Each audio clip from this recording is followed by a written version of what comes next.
Welcome to Sam Outside. I'm Sam and I'm outside inviting you to fill your nature prescription. That's right. I am not a doctor. I'm not a medical practitioner in any sense. I am a certified forest therapy guide.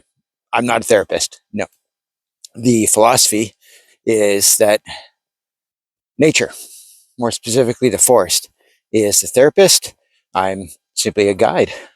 The guide who's taken some time and has a curriculum that makes sense. It's scaffolded so that people can slowly, through some sensory work, through some immersion, find ways to slowly connect with nature, connect with themselves, and in a guided walk, connect with other people. Right. So the goal is to reduce stress. Now we need stress, right? Like there's natural hormones in the body that serve a purpose, and they are survival based. However, despite diagnoses, we all have stress. Some of us, however, carry different kinds of stress, and we carry it a little differently. We carry it a little longer. We carry a little more. And so there are some benefits to spending some time in nature. So for me, it's more than just it's more than just exercise. It benefits my physiology. It benefits my body, obviously by the act of walking, and obviously my mental state. Right, the act of spending time in nature calms. The act of walking in nature engages my senses, and there's some lateral eye movement which engages both hemispheres of my brain. It promotes focus, problem solving, calm. And on an emotional level, that calm, the act of being outside, does reduce cortisol, which is that stress hormone. But it also increases dopamine, all right, because I'm doing a good thing, and a little checklist there. Increases my serotonin levels as I get access to fresh air, so I have access to sunlight and vitamin D, and endorphins because I am getting that exercise and I'm exerting myself, right? And spending time with the dog, spending time with nature, and I'm engaging in sense of touch, sense of smell, sense of hearing, all those things. Again, having that ability to connect with the dog, just over there, and knowing that we're doing some good and that we've got a connection and that there's some bonding. There's potential for the release of oxytocin.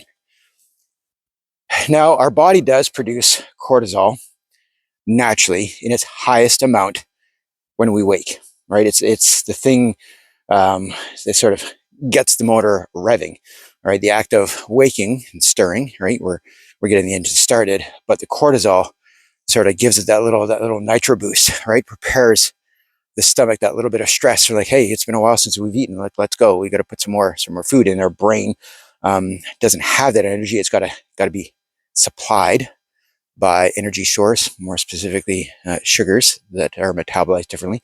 So the act of walking, and if I can do it within the first hour of waking, if I can do it before I eat, or if I am going to eat, if I can go outside and take a walk within the first 10, 15 minutes of eating, greatly affects my metabolism and again my mood, and that regulates insulin levels, and all of those things benefit physically, mentally, emotionally, set me up. This is the foundation for the success for the rest of my day.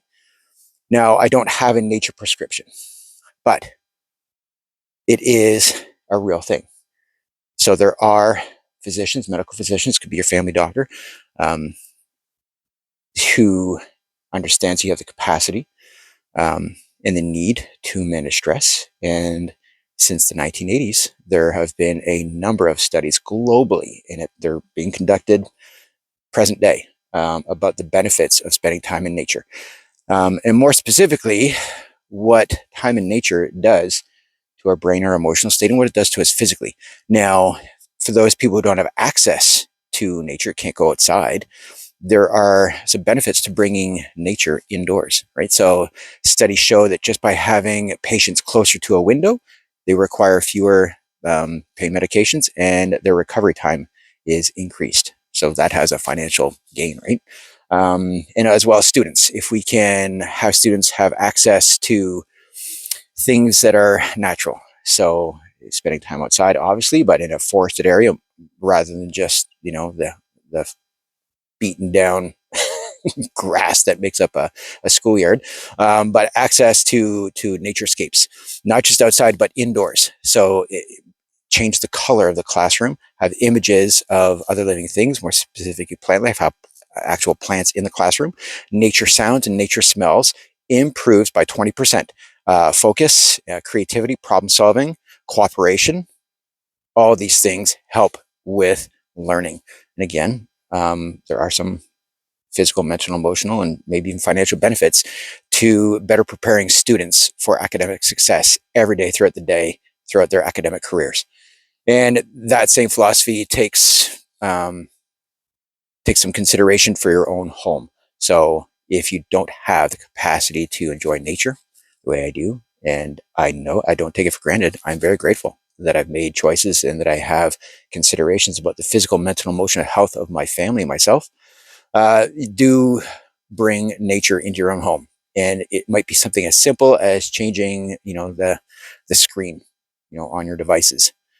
And of course, there are some essential oils. There are sounds, bird sound, water sound, just the sounds, the smells, and images, and actual living things in your house. I mean, house plants. I think I last counted, we have over 40 in our house, and we live in 1,000 square feet. So yeah, there's a lot of a lot of green at our house, and we will be planting seeds soon to start our garden in preparation for the spring. And so part of filling our nature prescription is spending time outside. And if you can't go outside, bring nature, bring other living things into your living space. Even just the images themselves have been studied, have been proven to provide physical, mental, and emotional benefits. So, but there's nothing like going outside. So breathe, listen, smell, feel. It takes about 20 minutes and it resets everything. And if you can do it while you're moving, even better. So take a walk, right? Go to your local park, go to a greenhouse, right? Just spend 15 minutes walking through the plant section. Just stand there, at the Home Depot. It's better than not doing it. All right. So there's a lot of spaces. If you don't have it in your own living space, you don't have the capacity to bring a lot of green into your living space. You can find it. It doesn't take a lot of effort, but it takes some intention, takes some persistence. And the persistence will help you get it, and then the consistency will help you keep it, and then the gratitude will help you share it and make you better for it. So please go outside. Thanks for watching. I appreciate you. I'll talk to you again soon. Bye-bye.